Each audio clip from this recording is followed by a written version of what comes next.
Pagbasa mula sa aklat ng Eksodo. Ang lahat ng ito'y sinabi ng Diyos. Ako si Yahweh, ang iyong Diyos, na naglabas sa iyo sa Ehipto at nagpalaya sa iyo mula sa pagkaalipin. Huwag kang sasamba sa ibang Diyos maliban sa akin. Huwag kang gagawa ng imahen ng anumang nilalang na nasa langit, nasa lupa, o nasa tubig upang sambahin.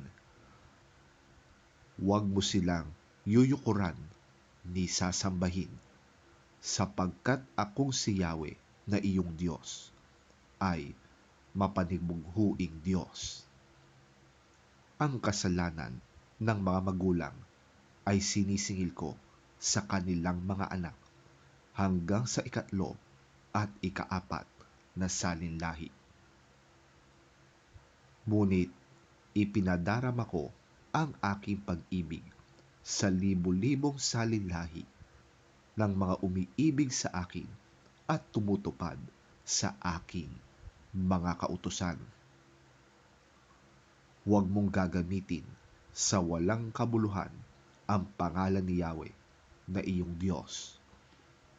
Tiyak na paparusahan ko ang sino mang gumamit nito ng walang kabuluhan. Lagi mong tandaan at ilaan para sa akin ang araw ng pamamahinga. 6 na araw kang magtatrabaho at tapusin mo ang dapat gawin. Subalit, ang 7 araw ay para kay Yahweh na iyong Diyos. Ito ay araw ng pamamahinga. Sa araw na ito'y huwag magtrabaho ang sino man sa inyo.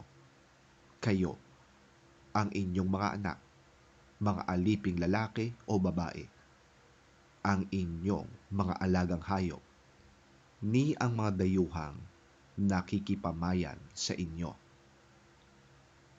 6 na araw kong nilikha ang langit, ang lupa, ang mga dagat, at ang lahat ng nasa mga ito. Ngunit namahinga ako sa 7 araw.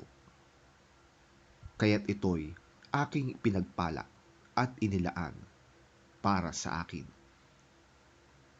Igalang mo ang iyong ama at ina. Sa gayoy, mabubuhay ka ng matagal sa lupaing ibinibigay sa inyo ni Yahweh na inyong Diyos. Huwag kang papatay. Huwag kang mangangalunya. Huwag kang magnanakaw. Huwag kang sasaksi ng walang katotohanan laban sa iyong kapwa.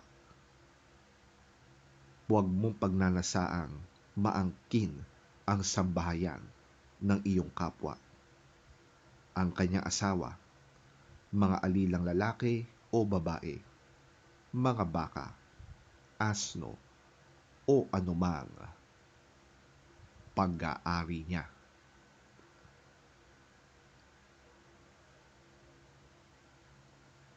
Ang salita ng Diyos. Salamat sa Diyos.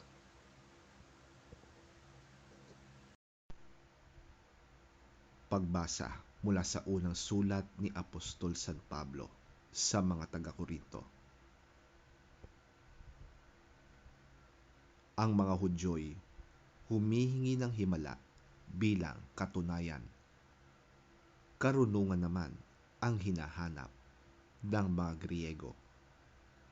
Ngunit ang ipinapangaral namin ay si Kristo na ipinako sa krus, na para sa mga Hudyo ay isang katitisuran at para sa mga Hentil ay isang kahangalan. Subalit, sa mga tinawag ng Diyos, maging Hudyo o maging Griego, si Kristo ang kapangyarihan at karunungan ng Diyos.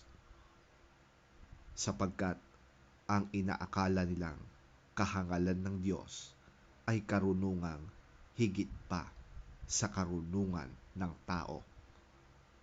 At ang inaakala nilang kahinaan ng Diyos ay kalakasang higit pa sa kalakasan ng tao.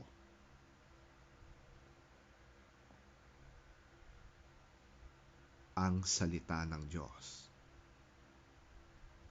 Salamat sa Diyos.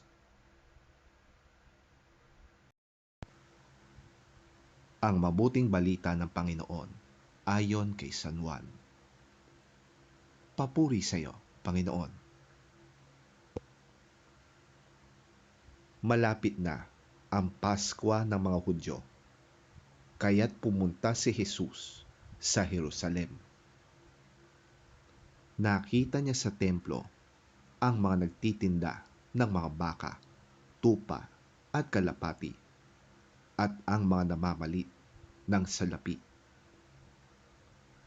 Kumuha siya ng lubid at ginawa yung panghagupit, at ipinagtabuyan niyang palabas ang mga nagtitinda, pati na ang mga baka at tupa. Isinabog niya ang salapi ng mga namamalit ng pera at ipinagtataob ang kanilang mga mesa. Pinagsabihan niya ang mga nagtitinda ng kalapati. Alisin ninyo rito ang mga yan. Huwag ninyong gawing palengke ang bahay ng aking ama. Naalala ng kanyang mga alagad ang sinasabi sa kasulatan. Ang malasakit ko sa iyong tahanan, matinding matindi sa aking kalooban. Dahil dito'y tinanong siya ng mga pinuno ng Hudyo, anong himala ang maipapakita mo upang patunayang may karapatan kang gawin ito?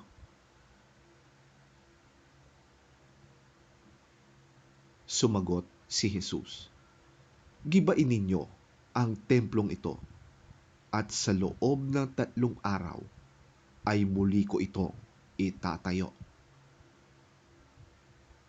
Sinabi ng mga pinuno ng Hudyo, 46 na taong ginawa ang templong ito, at itatayo mo sa loob lamang ng 3 araw?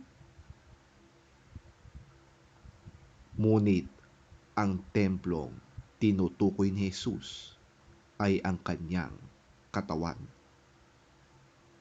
Kaya't nang siya'y muling mabuhay, naalala ng kanyang mga alagad na sinabi niya ito, at lalo silang naniwala sa kasulatan at sa mga itinuro ni Jesus. Nang pista ng Paskwa ay nasa Jerusalem si Jesus. Marami ang sumampalataya sa kanya nang makita nila ang mga himalang ginagawa niya. Subalit, hindi nagtiwala sa kanila si Jesus, sapagkat alam niya ang kanilang mga iniisip. Hindi na kailangang may magsabi pa sa kanya tungkol sa kanino man, sapagkat nalalaman niya ang kalooban ng lahat ng tao.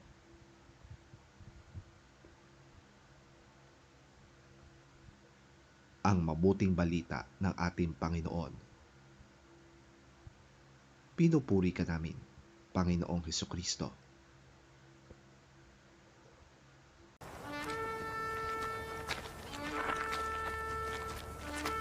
It was almost time for the Passover festival, so Jesus went to Jerusalem.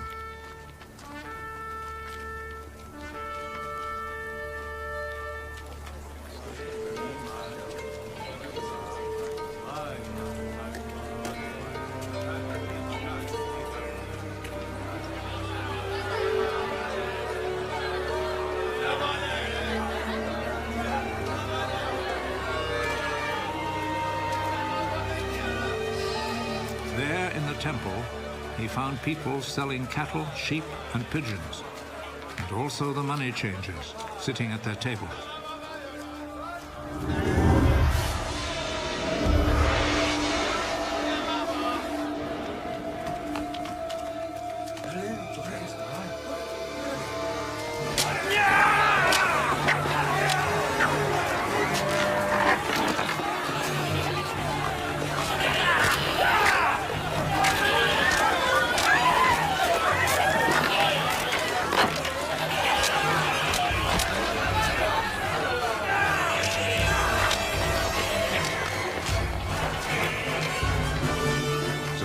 Whip from cords and drove all the animals out of the temple, both the sheep and the cattle.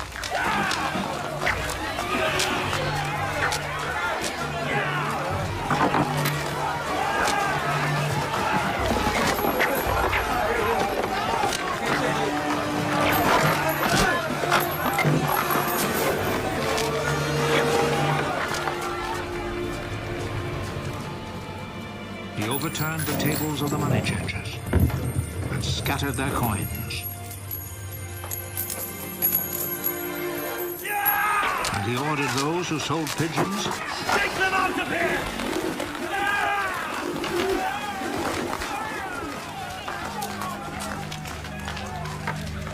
Stop making my father's house a marketplace! His disciples remembered that the scripture says, "My devotion to your house, O God, burns in me like a fire." The Jewish authorities came back at him with a question. What miracle can you perform to show us that you have the right to do this? Tear down this temple, and in 3 days I will build it again. Are you going to build it again in 3 days? It has taken 46 years to build this temple. But the temple Jesus was speaking about was his body.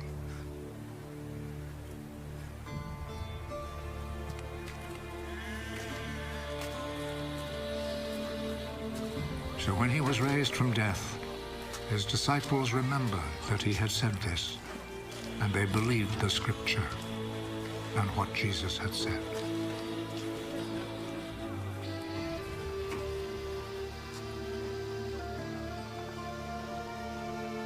While Jesus was in Jerusalem during the Passover festival, many believed in him as they saw the miracles he performed. But Jesus did not trust himself to them because he knew them all. There was no need for anyone to tell him about them because he himself knew what was in their hearts.